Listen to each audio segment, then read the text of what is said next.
దేవర ఓరమాస్ సినిమాని చూపించారు కొరటాల శివ గారు. పనుడు ఎప్పుడు పనుడుతానో అది కొంచెం రోజు లేట్ అవ్వచ్చేమో కానీ చెప్పి కొరటాల శివ గారు నిరూపించాను సన్నదంగా. టేకింగ్ కానీ రైటింగ్ కానీ డైలాగ్స్ కానీ చాలా బాగున్నాయి. కొరటాల శివ గారు మార్క్ అయితే చూపించారు. బట్ ఫస్ట్ హాఫ్ ఓరమాస్ ఓచపోతానమాట. ఎన్టీఆర్ నొక్కులే ఇంత మాసమ్మ మొగుడు అని చెప్పి బయట వాళ్ళు అంటమే కానీ దాని తగ్గ సినిమా ఇప్పుడు పడింది అన్న నిజంగా చెప్తున్నాను. ఫస్ట్ హాఫ్ లో ఆయన చూపించిన విధానం కానీ గెటప్ కానీ ఆ ఫైట్ లో ఆయన చేసిన వీరత్వం కానీ నిజంగా ఓరమాస్ లుక్ అన్నమాట. ఇక నాకైతే ఏమనిపించింది అనిరుద్ధ్ మాత్రం నిజంగా ప్రత్యేకంగా చెప్పుకోవాలి. చాలా బాగా ఇచ్చారు బీజం. జైలర్ తర్వాత అంత అలాగే ఎంజాయ్ చేసిన ఆ బీజం అన్నమాట ఇది. అలాగే సైఫ్ అలీ ఖాన్ గారి క్యారెక్టర్ కూడా ఈ హీరో సమానంగానే ఉంది. ఫస్ట్ హాఫ్ ఇద్దరు హీరోలు అనుకోవచ్చు మన ఎన్టీఆర్ గారు అండ్ సైఫ్ అలీ ఖాన్ అనుకోవచ్చు. బట్ నరుకుడు ఓచకోత అయితే మాత్రం నిజంగా సీజ్ ఫైర్ లాగా అనిపించింది అన్న. చాలా అంటే చాలా బాగుంది. గూజ్ బాంబ్స్ ప్రతి ఫ్రేమ్ లో మనకు గూజ్ బాంబ్స్ విజిల్ వేస్తే చూడొచ్చు first half. But second half ఏంటంటే కథనే 2 పార్ట్స్ అన్నారు కాబట్టి కొంచెం క్లాసిక్ గా నడపాలనుకున్నారు. అది కొంచెం ఎక్కకపోవచ్చు. ఫస్ట్ హాఫ్ అంతా మనం చాలా హైప్ లో చూసి బయటకు వచ్చి మళ్ళీ లోపలికి వెళ్ళి కూర్చుంటాం. బట్ ఒక ఇన్నోసెంట్ క్యారెక్టర్ లో ఒక సాఫీకి వెళ్ళిపోతుంది.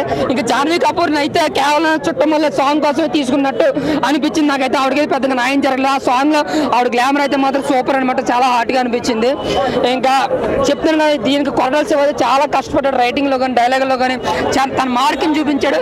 బట్ ఫస్ట్ హాఫ్ అయితే పిచ్చిగా ఎంజాయ్ చేస్తారు. బట్ సెకండ్ హాఫ్ వచ్చాడు కొంచెం స్లో అనుకోవచ్చు. మళ్ళీ అదే hype pre climax and climax అయితే సూపర్ అన్న.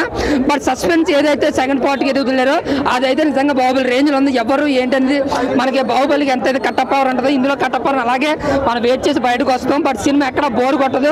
సెకండ్ హాఫ్ ఏంటంటే కొంచెం క్లాసిక్ గా వెళ్ళిపోతే ఫస్ట్ హాఫ్ అంతా ఓరమాస్ అనమాట. సో ఎన్టీఆర్ ఫ్యాన్స్ కి అయితే 6 ఏళ్ళ తర్వాత రాజమౌళి గారి సెంటిమెంట్ అయితే బ్రేక్ చేశారు. ఖచ్చితంగా ఇది super hit movie, block buster movie.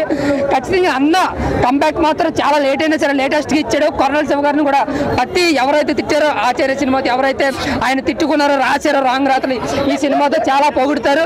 ఆయన రైటింగ్ కూడా అంత మంచిది.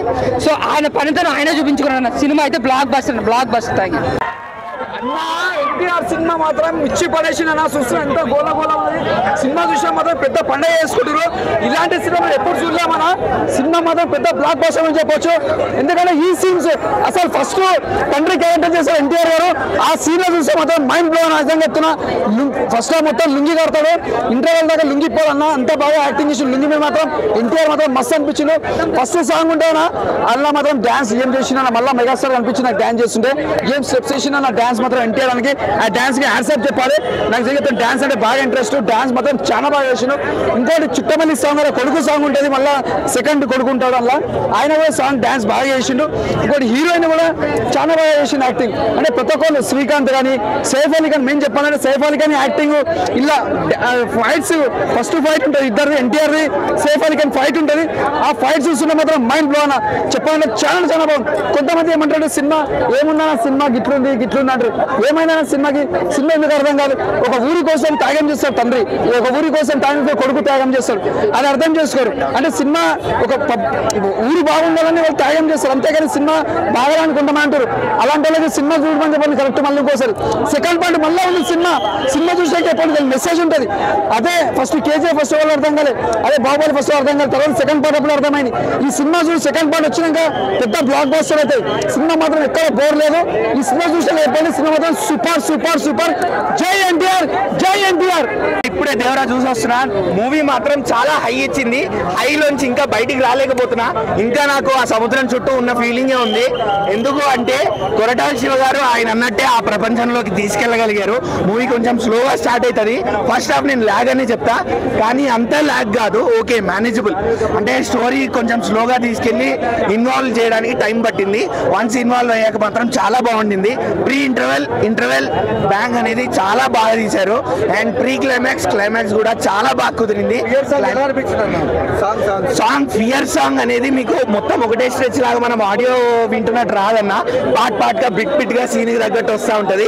సీన్ కి తగ్గట్టు వచ్చినప్పుడు ఒక చోట లిరిక్స్, ఒక చోట బీజిఎం అలా వదిలేడు అనిరుద్ధు. సో మనం జైలర్ సాంగ్ చూసాం కదా, సేమ్ అలానే. సో మనం ఎన్టీఆర్ ని చూస్తూ ఆ సాంగ్ వింటూ ఆ బీజిఎం వింటుంటే చాలా ఇస్తుంది.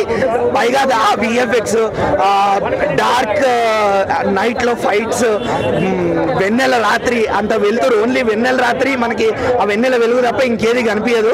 అలాంటి టైంలో సముద్రం ఎర్రబడ్డం, రక్తం, ఈయన బీజిఎం, ఎన్టీఆర్ గారి కళ్ళు, ఆయన ఫియర్స్ యాక్షన్ చాలా ప్లస్ అయింది సినిమాకి మాత్రం. Tiger is definitely back. 6 ఏళ్ల తర్వాత వచ్చాడు, హిట్ కొట్టాడు. స్టాండ్ ఎలన్ మూవీ, రాజమౌళి గారి కర్స్ అనేది ఇంకా అయిపోయింది.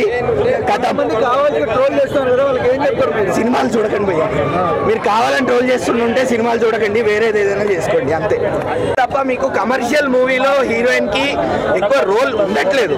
సో అలానే ఈ సినిమాలో కూడా అంతే. జాన్వీ కపూర్ని కాదు, ఎవరిని పెట్టినా అంతే. చాలా బాగుంది. నేను 4 ఇస్తాను, especially for NTR and those action sequences. Look ఎలా అనిపించింది? సూపర్, చాలా బాగుంది. ఒక రేంజ్ అంటున్నారు, థియేటర్ లో ఎలా అనిపించింది? సారీ, ఆ సాంగ్ అయితే super. That song it's very very చెప్పలేను. ఇంకా నేను ఎన్టీఆర్ ఫ్యాన్ కాబట్టి ఐ కాంట్ చెప్పలేను. ఐ కాంట్ సే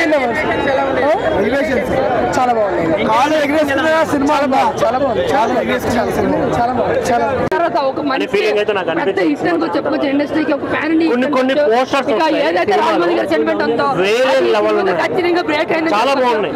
ఒకటి హాఫ్ మూన్ ఫుల్ మూన్ చేసేది షార్ప్ గా ఉంటుంది, అవైతే బ్యాక్గ్రౌండ్ స్కోర్ కి విజువల్ గా చూసి. ఇంకోటి దేవరా ఇలా కత్తులు పట్టుకొని ఉంటే బ్యాక్గ్రౌండ్ లో ఫైర్ వస్తూ ఉంటది.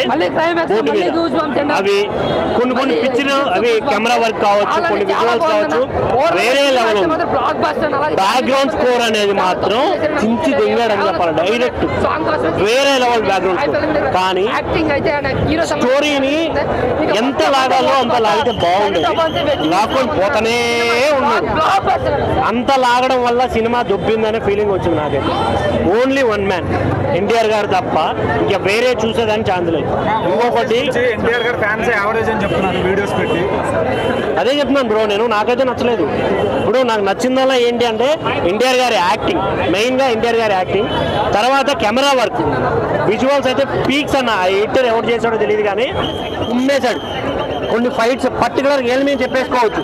ఎంట్రీ సీను, ఏదైతే వాటర్లో జరిగే సీక్వెన్సెస్ అన్ని, ఆ షార్క్ సీక్వెన్స్ కావచ్చు, ఇవి ఆ ఫైట్స్, డైలాగ్స్ కూడా ఎక్కువేం లేవు. మనకి ట్రైలర్లో ఏవైతే డైలాగులు చూపించారో ఎగ్జాక్ట్గా అవే డైలాగులు సినిమాలో ఉన్నాయి. ఇలా కొన్ని ఇంకా చెప్పుకుంటా పోతే చాలా ఉన్నాయి. దీనంతట్లో మెయిన్గా చెప్పాల్సింది మన రాజమౌళి గారి గురించి. ఆయన ఎన్ని బ్లాక్ బాస్టర్లు ఇచ్చారో ఆ తర్వాత ఆ హీరోలు కానీ ఫ్లాపులు పడ్డాయి. అదైతే వారసత్వంగా కంటిన్యూ అయింది అని నాకు అనిపించింది. Thank you.